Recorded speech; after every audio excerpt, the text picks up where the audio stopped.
Hello, welcome to the Retro Game Club Podcast, Season 5, Episode 21, which is also Episode 157. I am Rob, and joining me is someone who does not require active cooling, Hugh. That's right, especially not this week. Boy, maybe over summer I did.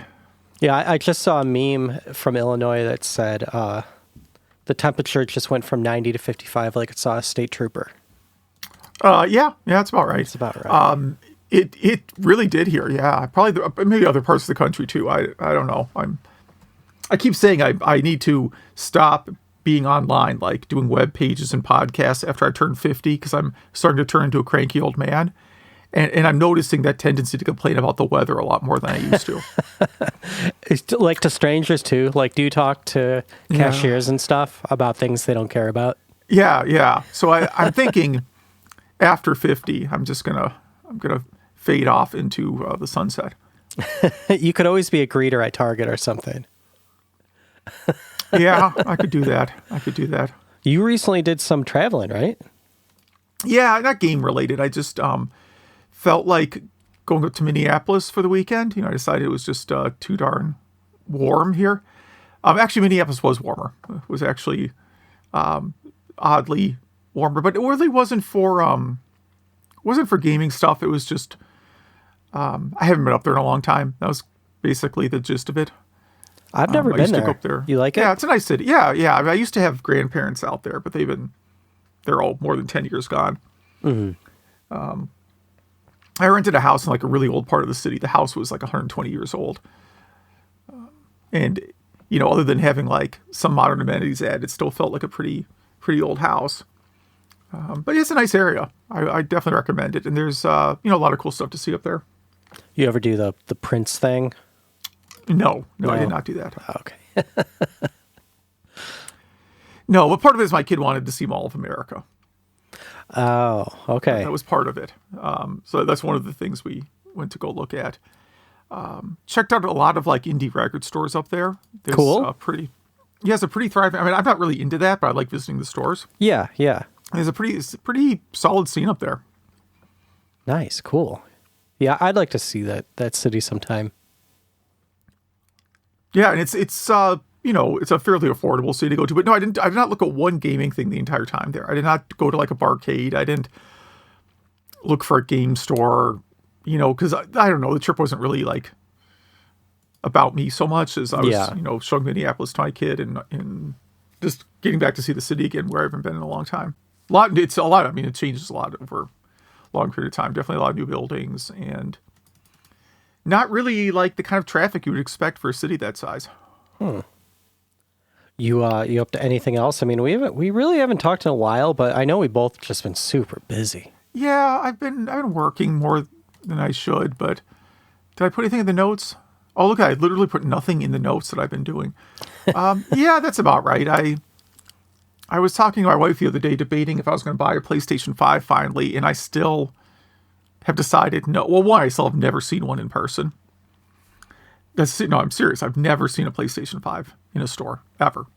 I don't think they bother with that anymore. Yeah, that's a different world, I guess. Yeah.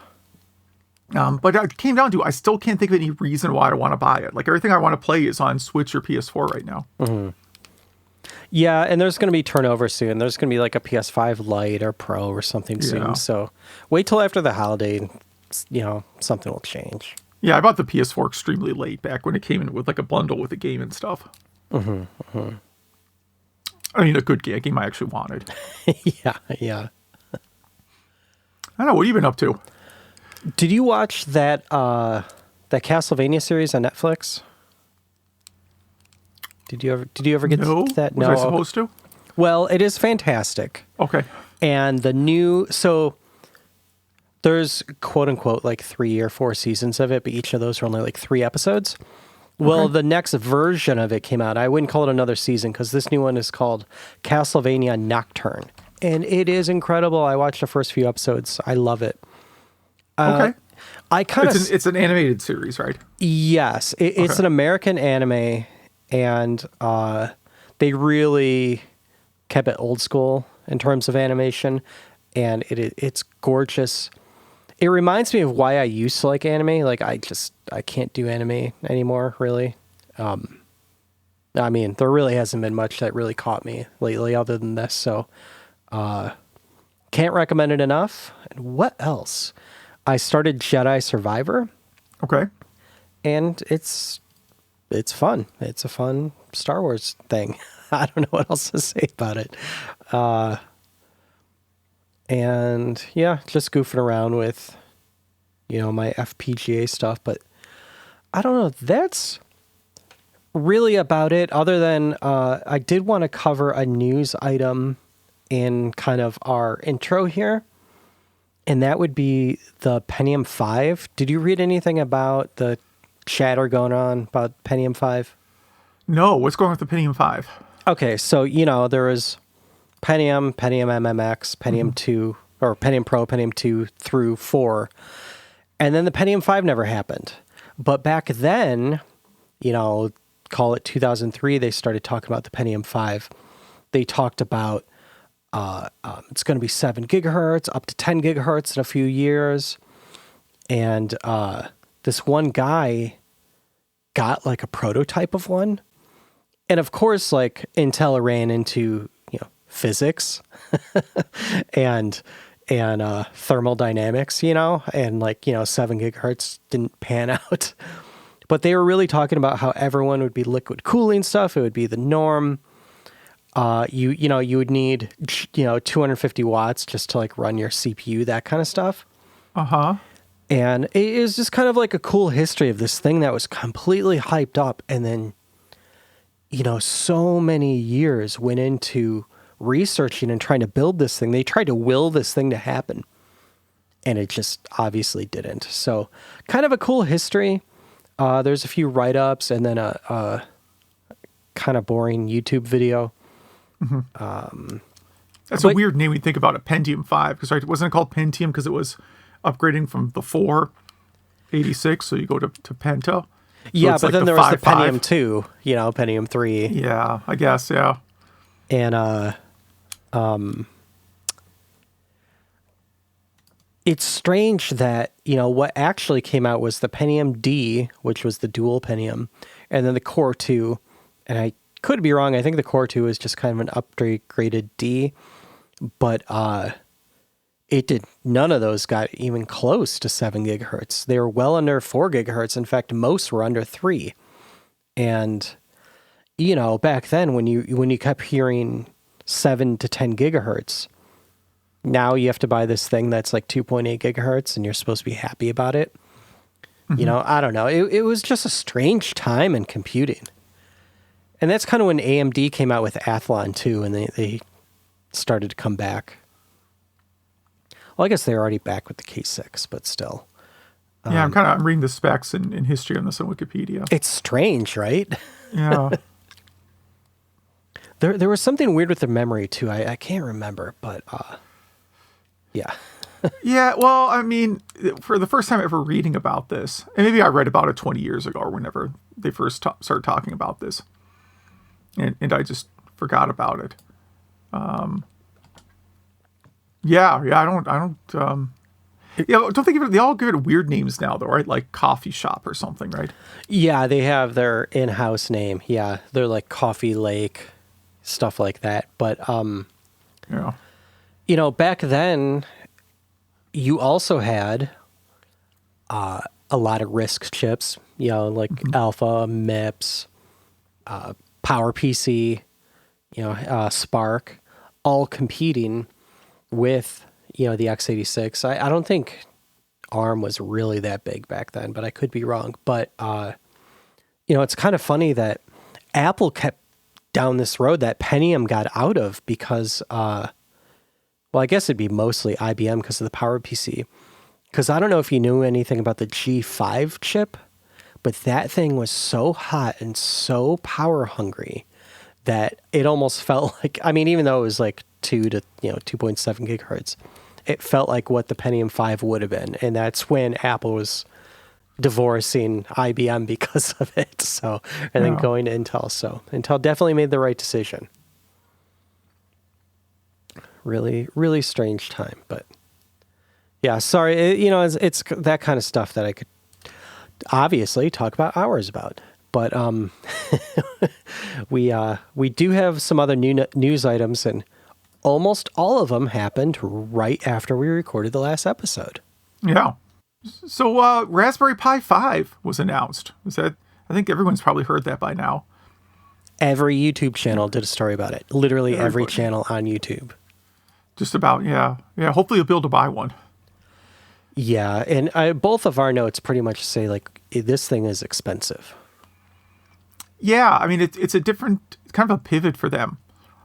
Most of the Pis I bought were in the, $25 to $30 range. And this one is, I just had the tab open with the price more than that. Yeah, like 60-ish? Maybe more?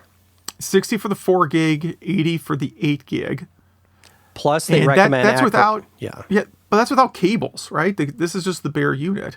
And you need a new power. It needs, 5 volts instead of 3 or something like that? Or Yeah, but 7? I was already doing that because you pretty much have to have a 5-volt adapter if you have like a USB drive plugged in. Yeah. If you have almost anything plugged in, you need to have 5 volts. Otherwise you get that little lightning bolt icon. And everybody hates the little lightning bolt icon. And then wait, no, it's not. Wait, no, the lightning bolt is under. Yeah, lightning bolt's under voltage. But yeah. I don't remember. Yeah, I have some monitoring screens here, and every now and then when they're doing something really hard, I'll get the icon. But this, they recommend active cooling now, which is a new thing. Mm-hmm. Yeah, I mean, I have heat sinks on a couple of mine.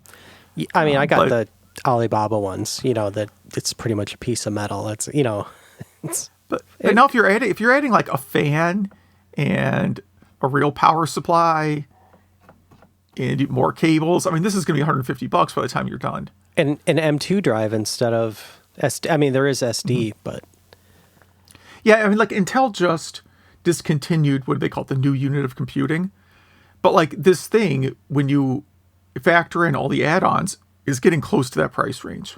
Oh, the Nook, yeah, totally, yeah. I never knew what that stood for. That's funny. Yeah, new unit of computing, I think is what it was for. I think Asus or someone took it over. Yeah. Well, I mean, you can go on I'm sure you can go on Alibaba, but if you go just on like Newegg, you can buy clones sort of like it. Mm-hmm. But they discontinued it, so I don't know. I mean, I see someone on Amazon selling an Intel NUC for $137.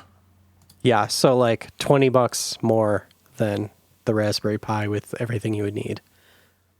Yeah, and I assume it's got everything in the box. I don't know. But I don't know. Like, I'm happy this came out, and it's going to be great for emulating and stuff. Someone on YouTube literally used the PCI adapter and sorted out how to plug in like a modern GPU. So you could do stupid stuff like that, which is funny. But I don't know. The whole point was it to be a tinker board. So I really think like the Raspberry Pi 5 should have been a $25, $30, system on a chip, and then the 5 Pro or whatever should have been this $80 thing. That's just my opinion. It sounds like you agree. Yes, I was looking. I want to see how much this price. I found an interesting computer. Now I want to see how much this goes for on Alibaba. Now see if you can guess the price of this. All right, I like this game. Okay, I'll see. Hold on. You're gonna have to describe it. Takes me a minute. It takes me a minute to get there because I have an ad blocker, so I can't click on the first result of most Google searches.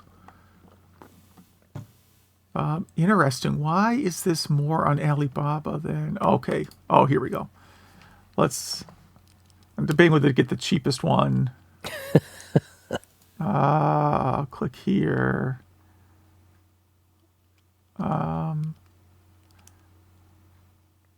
Okay, if you got to buy... okay, because different prices. Okay, let's see if I can find all the specs here.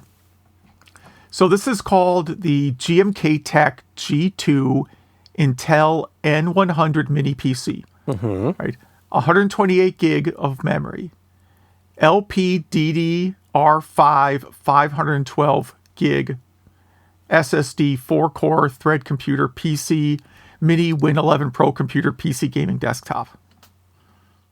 Okay. It comes from China, 1-year warranty. I'm trying to find other descriptions about the product. It says quad core, and the size of this thing. Okay, here we go. Specs: Intel 12th generation Celeron N100. Yeah, Celeron. 4-core, blah blah blah. GPU: Intel UHG, so it's integrated graphics. Somehow it has a Windows 11 Pro license. RAM 12 gig, ROM 512 gig. There's also a 1 terabyte. Upgrade optional. Built-in Wi-Fi, ABCD, AC, XC, blah, blah, blah. Comes with a 12-volt charger. It is 87 by 87 by 35 millimeter. That seems tiny. It looks tiny. It looks about as big around as a Coke can and less than half as tall. Weight 397 grams. It has 3 USB 3 slots, 2 HDMI slots, a headphone slot, a DP 1.4 at 60 hertz. I don't know what that is. 2 RJ45 ports, and of course a DC port. It does indeed have a lot of holes on it when I'm looking at the picture here. I'm gonna say I'm lowballing this, and I hope I'm under, but I'm gonna say 245. If you order one piece with shipping, it is 163. Wow. That's crazy. Yeah. So that is getting close to this Raspberry Pi 5 with all the add. Now, if you're just hooking up there, like if you're doing Pi-hole, like I may end up buying one of these if I can, just to upgrade my Pi-hole, right? I don't need. All I need is the power cable. You don't need 8 gigs either. I don't need it. I need the smallest model.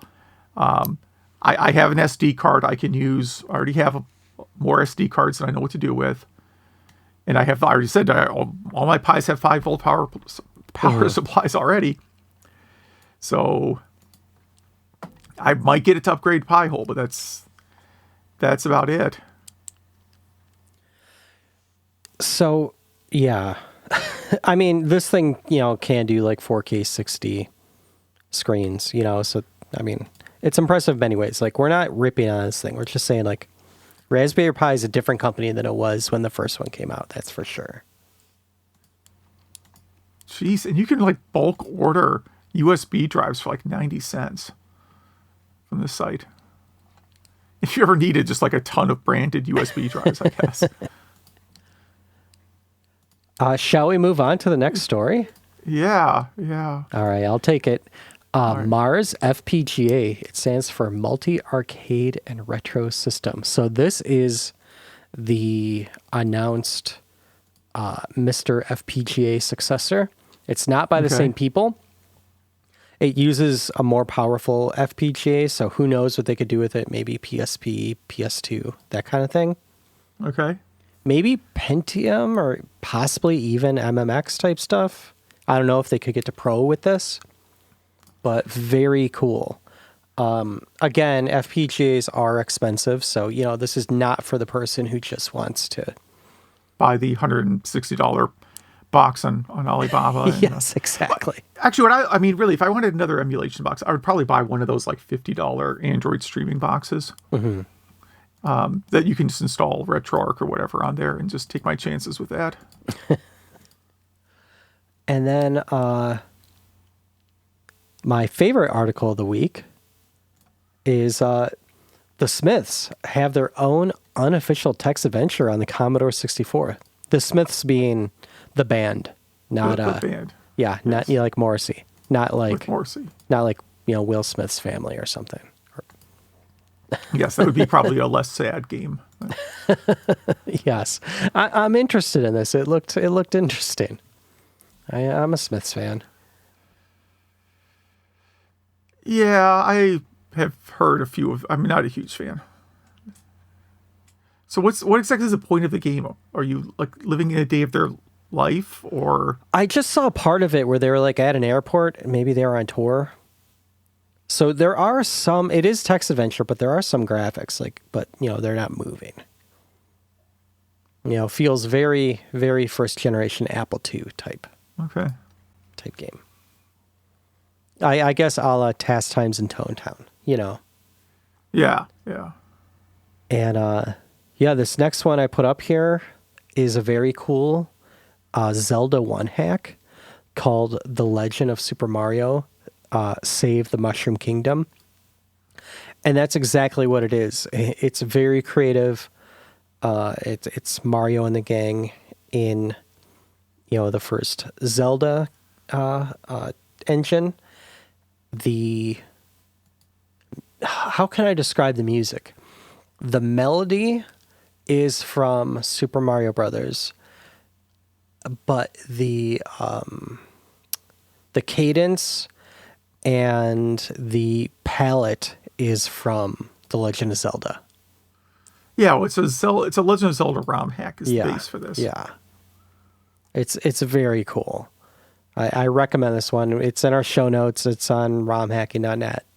Definitely check it out. Yeah, and this author has done a lot of other hacks. Looks like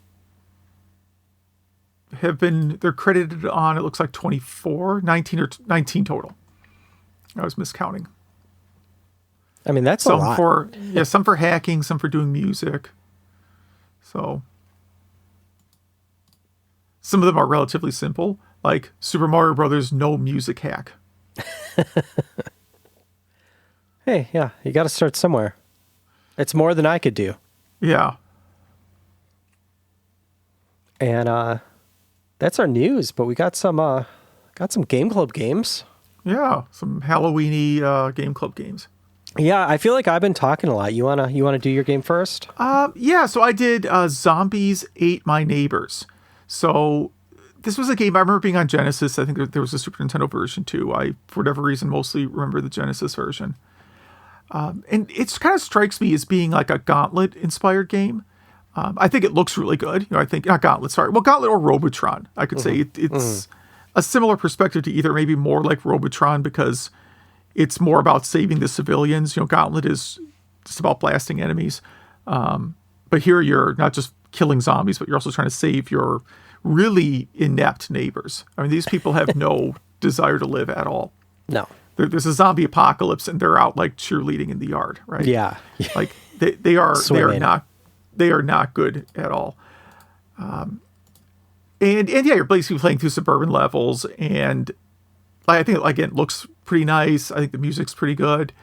I did not make it too far. I think I made it to the third or fourth stage, the one where it's like a hedge mage and there's guys with chainsaws coming after you. Yep. And you actually have to cut your way through the maze by like moving out of the way at the last second, so they actually cut down part of the hedge. Like that's how you get through it. Okay. Yeah, I figured that much out, but I still got killed a lot. Yeah, I got murdered by that guy.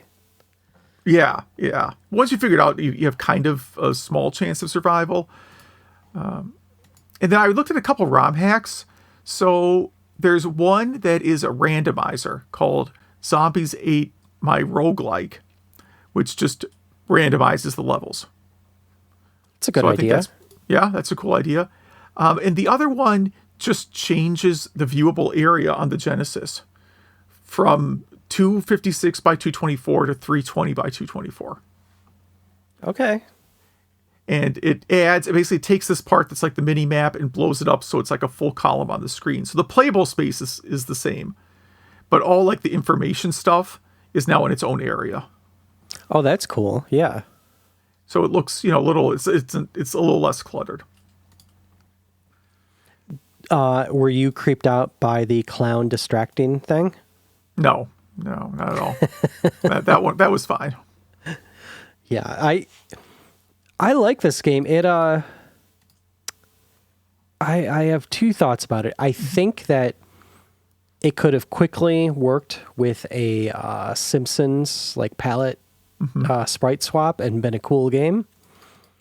And it also kind of reminded me of the Ooze. I don't know why. Kind of, yeah. It does play like that, yeah. Totally different games. The Ooze feels a little slower than this. Yeah, it also would have worked really well as an arcade game. Oh, that's right. It wasn't. I kept thinking this one was. For some reason, I kept thinking this one was on the computer too, but it was not. It could have been. Oh, it wasn't? Okay. I don't think so. Let me look. You'd think we would have looked this up before. Yeah, you think ahead of time we would. Oh, yeah, it was. And it was on, let's see, it's on Super Nintendo, Genesis, Windows, Switch, PS4, Xbox. I do not remember this on Windows for sure. Well, is it a Steam port maybe of the original game? Versus being like a... 'cause I worked in a game store at the time, and I don't really recall seeing a box for a PC version of it. Yeah, that could be right. Because if I go... Because it mentions being on the Wii and a bunch of other stuff. So I think it's probably just you're playing the ROM on Steam. That's right. In 2021, that's what happened. That is right. Okay. But I definitely never played it on Super Nintendo, only Genesis. Yeah, I mean, it's probably the case that the Super Nintendo one has maybe a better color palette, but plays a little slower, would be my guess. Like every other Genesis to Super Nintendo comparison. This is a pretty fast game. Yeah. Oh, yeah. Yeah, and sometimes it's a little hard to aim. Like, the enemies sometimes will get, like, there are a few levels where, like, I'd spawn and one of the zombies would get to, you know, one of the residents, one of your neighbors, before you even had a chance to get there. Yeah. Oh, yeah, for sure. That has happened. And I don't know if that's on purpose. Like, they're just trying to intentionally make some things that you can't solve. I don't know. I was only made aware just now that it has a sequel, Ghoul Patrol, on the Super NES. Yeah.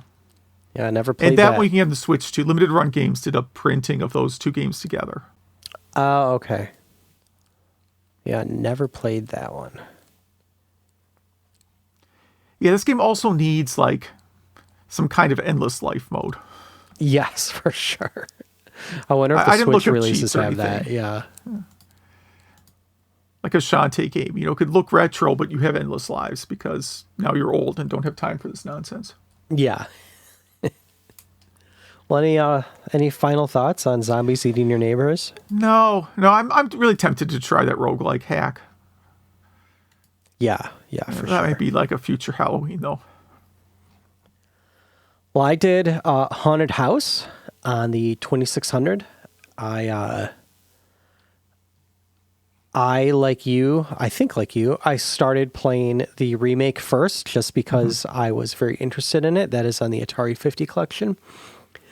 And I played this game as a kid, but I never knew what to do. Just like all my Nintendo games, I never had manuals or directions saved with my carts. It was just a box of carts, you know. And so with this, I think you really needed the manual. But that new remake had an intro that taught you how to play it. Yeah. And so, yeah, that's something you pointed out too. And then also on that Atari 50, it has the manual. So for the first time, I read the manual. So you play pretty much a pair of eyes in the darkness, and you're trying to find an urn in this haunted house, and then get back to the entrance. And you could get like a candle you can light to see things and whatnot. And this is one of the first games that uses scrolling. Unlike other early Atari games, like Pitfall and stuff, it was hard-coded, the levels. It wasn't... I'm not saying these other games were procedurally generated, but code generated them. You know, it just happened the same way each time. This was like, you know, Super Mario Brothers, where, you know, a block is here and a block is here, and it's just coded that way.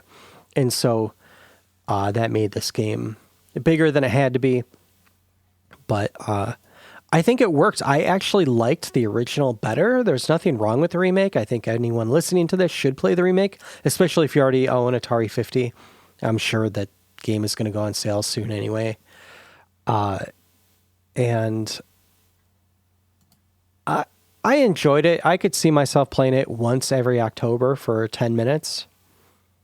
What do you think about this one? Yeah, because, you know, I probably first played this on like an Atari Flashback, where maybe the manual was in the bomb. Maybe it had a copy of the manual somewhere, but I certainly didn't read it or was aware of it, so I never knew how to play the original game. just totally clueless. But this remake that I mentioned on Atari 50, yeah, like the first stage is a tutorial, and suddenly the original game makes sense when you play through the tutorial, because it's mechanically the same game, just the tutorial looks like a lot better. It's funny because it's like not a high-tech game. You probably could have run that game on like Super Nintendo. It's really simple. Sort of looks like my first Unity demo, maybe. The tutorial stage does kind of go on forever, it feels like. But once you get into it, that game gets hard fast. I really did not last long in it, even once I knew what to do. Me. We should mention that the remake is first person and the original is top down. You can change the perspective on the remake. To be what other perspective? To be top down, like the original. Yeah, I should try that. I will probably try that tonight. That is cool. Yeah, because I played it in that mode for a while too. I tried both, and that one I'm definitely going to go back to again. I don't know if I will try the 2600 card ever again as long as I live, but the remake I will definitely try again. Are you going to keep your next Game Club game yeah, Halloween based? Yeah. Should I? I think so. Okay. So this is one of the newer games that's probably been featured on here. But I'm going to go Plants vs. Zombies. I love that game. That's a bold choice. Yeah, I played it on the original DS. I would say the DS is barely retro. Barely. It's like the original retro. DS. This is like original, not 3DS. Yeah. Not DSXL. I mean, you still might be canceled for choosing this one. Maybe. It's over 10 years old. It's almost 15, really. Yeah, I mean, for me, retro is 20, but to each their own. Hey, I love this game. I'm excited to play this. And I like the DS version. Hey, we'll talk about it next episode, right? Yeah. One thing, before I announce my game, one thing I'm looking at my notes, I forgot to mention about Zombies Ate My Neighbors. The lead programmer, here's his other games. Okay. Wordtress and Celebrity Deathmatch. Wow, that's it. That's it. I mean, the other one, since they are at LucasArts, the other programmers did like Indiana Jones and the Fate of Atlantis, cool stuff like that. But I'm going to do Dr. Chaos on the Nintendo Entertainment System. And it looks like Zach commented that he's excited for this one. Yeah, it's a cool game. It's kind of I guess kind of a sleeper. I've never played it. So I'm excited. I'm really excited to get into this one. So we mentioned Zach. He does all of our socials. We even have a Discord that, I'm sorry, there's some people that are on it all the time, and I just forget about Discord. I like Discord. But our link tree is in the notes. It has all that stuff. Please email us, email@retrogameclub.net.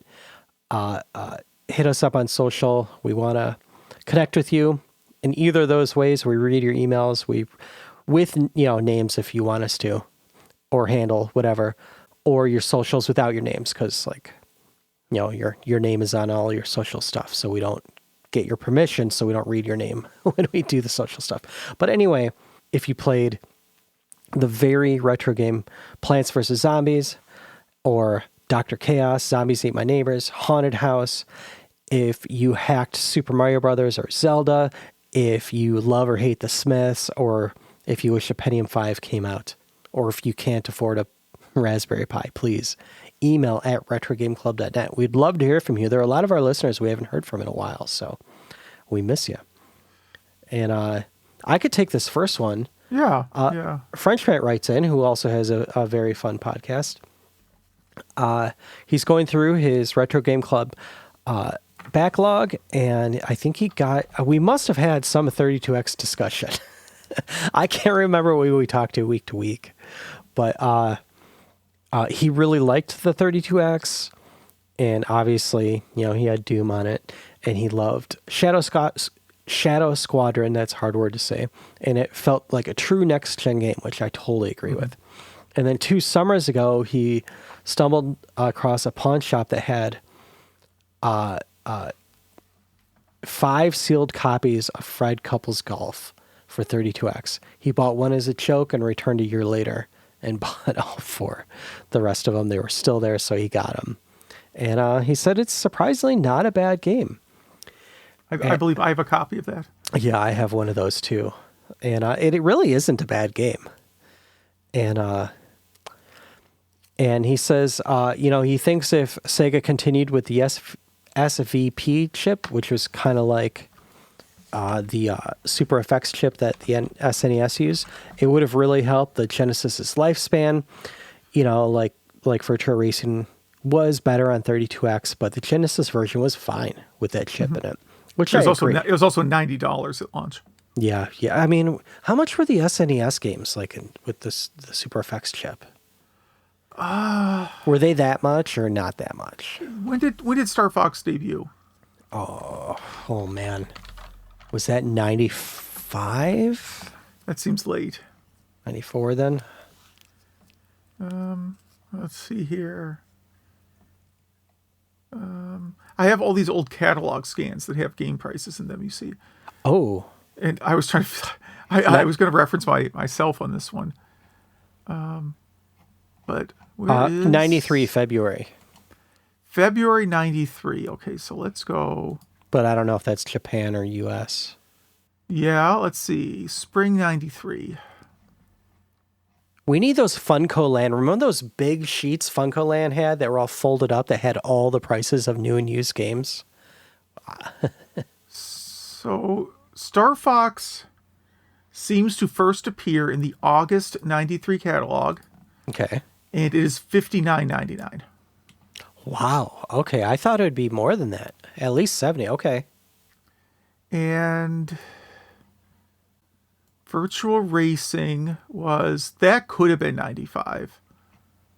That was a fairly late one. Let's see if I can find it. Was the SVP chip more powerful than Super FX? Oh, that's all relative. Yeah. So 21 megahertz. I don't see Virtual Racing in any catalog. I'll have to look. I'll have to spend some more time trying to track that one down. But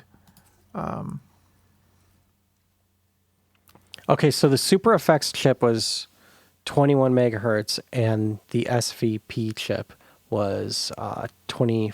Where is that? That's the GPU. 23 megahertz. So they're about the same. yeah,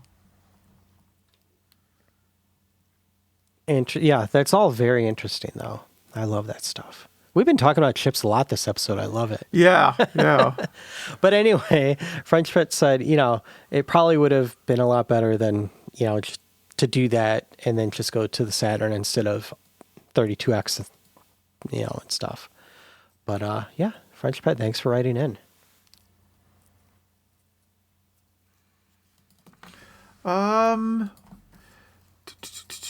Majors writes in, mentions that since Atari Age was acquired, he seems to be getting more server down errors. That could also just be people visiting the site to check it out after reading news of it being acquired. I doubt Atari's moved into the hosting infrastructure yet. That's funny, though. Since we were talking about PC FX forums, there was a famous site called PCEngineFX.com, which documented a lot of TurboGrafx stuff. There's now that site, I believe, is not active. He recommends a forum, PCEngine.proboards.com, which I think I've been to, but I don't really like talking to people. That sounds serious, that site. Yeah, I mean... That sounds late 90s. It does. It looks late 90s if you go to it, which I am right now, but it has, it seems pretty active. Nice, cool. Battle Sarah running on Steam Deck. He wanted to know, because you mentioned this, is it a full OS replacement, or do you swap the drive out? It goes on the SD card. So I only install Steam games and obviously the Steam OS on the built-in drive, the fast M2. And then Batocera is I just boot to the SD card. So they are totally separated. None messes with the other. You don't have to root your Steam Deck or anything. Okay. That seems like an important clarification. Yes. Arcade mid-resolution hardware. Did we talk? We talked about that with NARC, right? Yeah. Okay. Sega Model 123 hardware mostly did misread like NARC did, such as Daytona and Gain Ground and Crackdown. Yeah, I had one of those tri-sync monitors, which was like the heaviest thing I've ever owned in my life for what did I have? A Gauntlet Legends cab, which was also the heaviest cab I've ever owned. I was very happy to sell that one. Topic idea inspired by the first game with fast travel. Question. List of first video games. So, we talked about doing something like this once, and it turns out this is like really super. There's nothing you will say that won't bother someone for you being technically wrong in some minor way. Yeah, we actually had a long discussion about this, and eventually we were just like forget it. Yeah, we're going to strangle each other debating some of these. Because it's like, well, is Pitfall the first platforming game, or is that Smurfs game the first platforming game? Or is it this thing that appeared for like a week on an Apple BBS? It's really difficult. Now, in the RPG space, the answer is Ultima for like way more of these questions than you'd believe. Ultima 1 or 2 is like introduced a lot of ideas that are in RPGs today. Mm-hmm. Yeah, and we'd get people writing in saying like, well, this one Amiga demo from the demo scene did all this stuff first or something, Right. Right. I mean, like Doom and Wolfenstein weren't the first 3D shooters and stuff like that. Like, it would be bad. It's just a recipe to make everybody unhappy. But we do have some topic ideas, though. Yes. Few years. By the way, do you see the topic idea posted way at the top of the notes? No. Let's see. It's right under upcoming topics. It's the first bullet under upcoming topics. I like this idea. So I want to just say what this idea is right now. Zach put up a list of cool topic ideas for this year. Yes. And we have looked at them for a year, so we don't even my eyes don't even see them anymore. But we're going to lightning round them. I like this. All these topics, all the anniversary topics that we didn't do. Don't send us new ones. We have plenty. Yes. And some of them we have done. Like, I did a whole arcade games in '83 thing over the summer. So we covered a lot of the games that were on this list. But there's a few things he added to this list. I'm highlighting one of them now that I literally feel nauseous thinking about talking about. But we could at least mention it. Yeah. Yeah. I'm like, ugh. I owned that particular thing. Let me tell you how bad it is. But speaking of which, on a related note, back to the email, MagFest recently had a panel about first/early female game developers. It mentioned Carol Shaw from River Raid, but rarely hear mentions of Jiwen Sao, who did Shark Shark, or Joyce Weisbecker, who worked on the RCA Studio 2. And yeah, that's from these kind of history topics will almost always be incomplete. You'll almost always find an earlier example. Speaking of Shark Shark, we forgot to mention that the holdings company. Oh, no, we didn't forget to mention this. There's no forgetting. I blocked this from me, but go ahead. Yes. Let's talk about Shark Shark. Yes. A very hacky phone-like game named Shark Shark was released, I think, this week.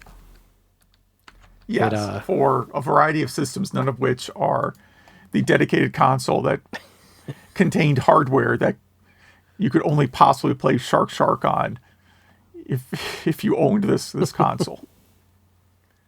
Well, that was the selling point, that if you want to play Shark Shark, a game for a kind of obscure game for a system that wasn't really mainstream, if you want to play the remake of that, I like Shark Shark. It's a lot of fun. Yes, the original game is great.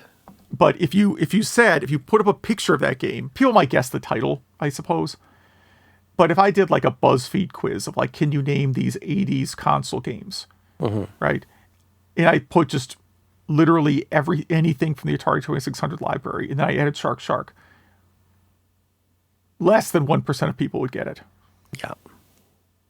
Like I put like your options like Shark, Danger Pond, A Fish's Life, Bitey, right?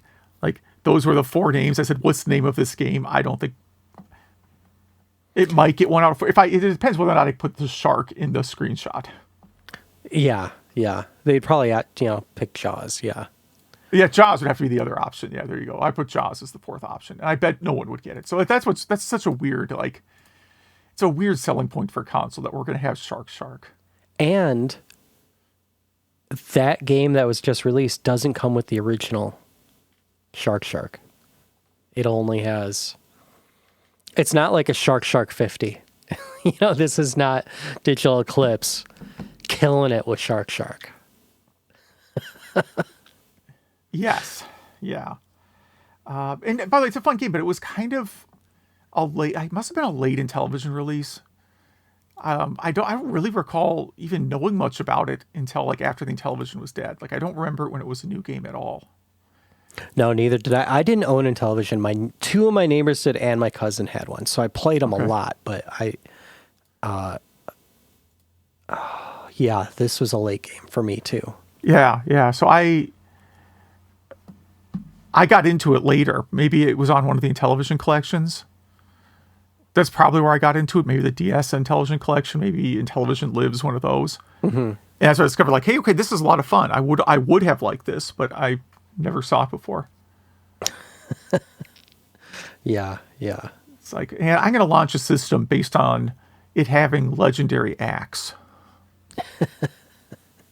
Right? Where it's like, okay, yeah, legendary acts is kind of a fun game. Perfectly serviceable game, sure. But that's you're going to build your system on this premise? But if I own the IP of Legendary Axe, I would remake it for modern consoles. I wouldn't make a whole console for it. And that would be a great idea for someone to do. I mean, they kind of did that. It's called God of War, I guess, right? I suppose, yeah. I'm not sure who owns. It was developed by Victor Musical Industries. So I don't know. I feel if like they're still in Konami business. has to own it. I don't know. They are still a real company. They're a subsidiary of Kenwood. Wow, Kenwood owns Legendary Axe. Wow. That's amazing. They really got into the TurboGrafx. Like that was their system, and they also looks like they did some PC ports of like MSX games. They got a Star Wars license at one point. What did they do for Star Wars? Star Wars for NES, Super Star Wars. Oh, that's a good one. Okay. They did Jaguar XJ 220 for the Mega Drive CD, which is a really great, legitimately fun racing game with a cool soundtrack. Emmett Smith Football for the Super Nintendo. That was not a huge hit outside of the city of Dallas. So they did do a lot of like PC Engine stuff. Like if you look, they have a pretty decent catalog. What's the last game they Gladiator. did? If they're still a company, like well, they're not making games. Hold on. The last game they did was Panzer Front for the PlayStation in April 2001. But that was their European division. I mean, what does this company do now? What are they called? JVC Kenwood Victor Entertainment Company. It produces and distributes music, movies, and other entertainment products, such as anime and television shows in Japan. Okay. They probably to this day, they own a bunch of record labels. I mean, I don't know who any of these record labels are. I just scroll down to get to their video games. I mean, I see a whole stack of record labels, and I'm assuming these are,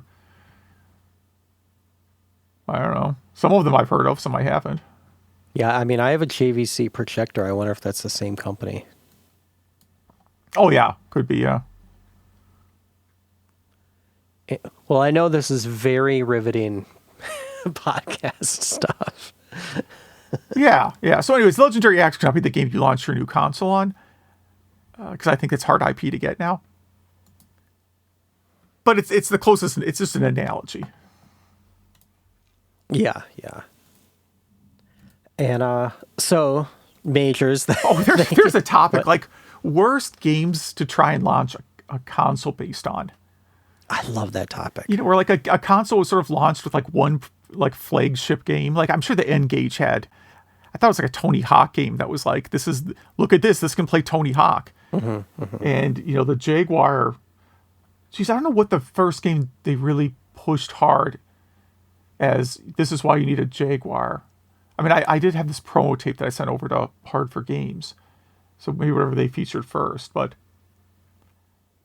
I would have said Alien versus Predator probably. Yeah, or Tempest.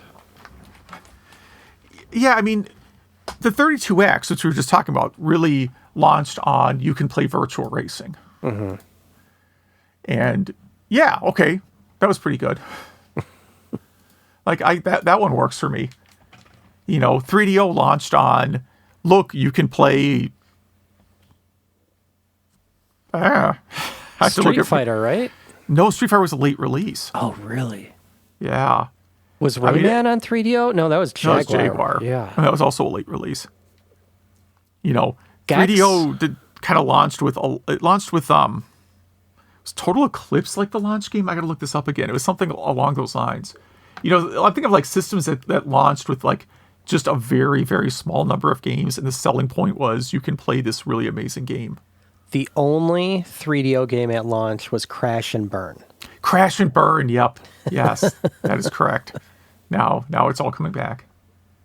But yes, this is a topic. We got to stop talking about it because it's a great topic. And the way other extreme is the Game Boy, right? Which basically was sold to people as you can play Tetris. Yes, and that worked very well. And yeah. All right. Yes. Majors, thank you for writing in. And again, that is email@retrogameclub.net.